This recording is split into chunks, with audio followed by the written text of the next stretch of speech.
জনগণ যদি একবার যদি আপনার উপর যদি রুখে দাঁড়ায়, গণেশ কিন্তু পাল্টে দেবে। আমরা ওয়াকার জমিনের পদত্যাগ দাবি করছি।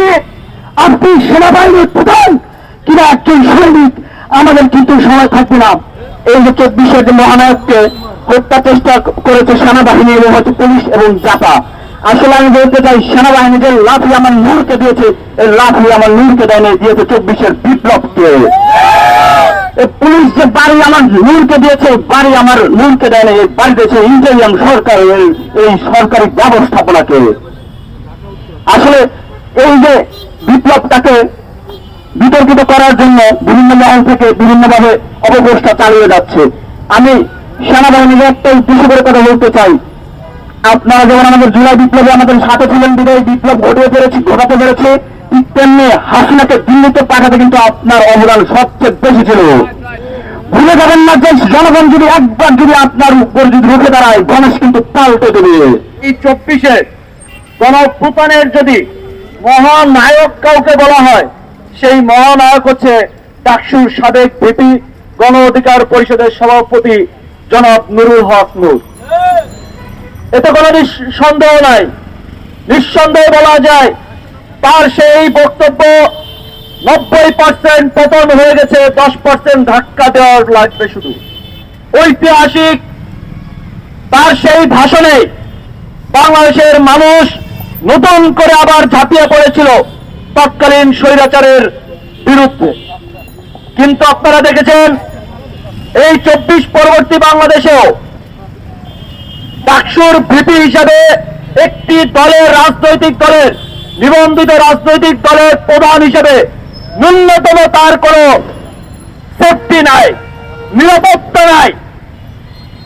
তাকে মারছে কারা? প্রতিদ্বন্দ্বী কোন রাজনৈতিক দলের নেতাকর্মী না দুষ্কৃতিকারী? বাংলাদেশের প্রশাসন, আর্মি এবং পুলিশ বাহিনী তাদেরকে কারা অনুমতি দিয়েছিল? সেই কর্নেলদের নাম কিন্তু ইতিমধ্যে চলে আসছে। কাউকে কি কোনো জবাবদিহিতার আওতায় আনা হয়েছে? আমরা বলেছিলাম 24 পরবর্তী বাংলাদেশ হবে জবাবদিহির বাংলাদেশ। আমরা কিন্তু সেটা নিশ্চিত করতে পেরেছি এক বছরও, সেটা এখনো পর্যন্ত নিশ্চিত হয়নি। বাংলাদেশের আমরা যেই সংস্কার চেয়েছিলাম, সেই সংস্কারের পর্যন্ত এক বছরেই করতে পারেনি অন্তর্বর্তীকালীন সরকার। তাদেরকে আমরা বারবার আলটিমেটাম দিয়েছি শাস্তির আওতায় আনার জন্য, কিন্তু 72 ঘন্টা পার হয়ে যাওয়ার পরেও একজনকেও শাস্তির আওতায় আনা হয়নি।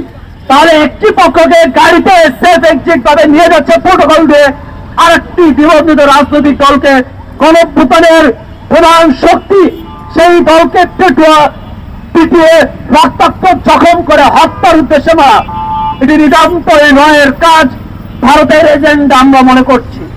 এই ওয়াকারুজ্জামানকে প্রকাশ্যে ক্ষমা চাইতে হবে। তিনি এখনো পর্যন্ত এই ঘটনার কোন বিবৃতি দেননি। তিনি তার জন্য, এই বেকারজনক হামলার জন্য কোন দুঃখ প্রকাশ করেনি। বাংলাদেশের বিদ্যমান প্রধান উপদেষ্টা, রাষ্ট্রপতি, সকল রাজনৈতিক দল দুঃখ প্রকাশ করলেও সেনা প্রধান দুঃখ প্রকাশ করেনি। এর থেকেই বোঝা যায় এই সেনা প্রধান এই 24-এর আন্দোলনকে সমর্থন দিচ্ছে না। যদি তিনি সমর্থন দিত তাহলে এই মহানায়কের এই অবস্থার জন্য অবশ্যই দুঃখ প্রকাশ করত। আমরা ওয়াকার জমিনের পদত্যাগ দাবি করছি।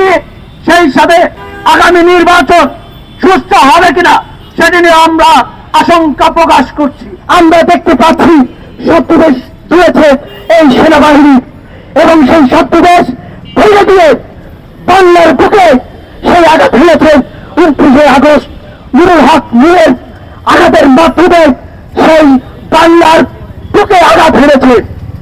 আমরা স্পষ্ট বলতে চাই, ওয়াকার সাহেব, আপনি আপনার সত্যদেশটাকে উঠে তুলে ফেলুন, না হলে বাংলার জনগণ, ছাত্র সমাজ আপনাদেরকে চেনার সময় হবে না।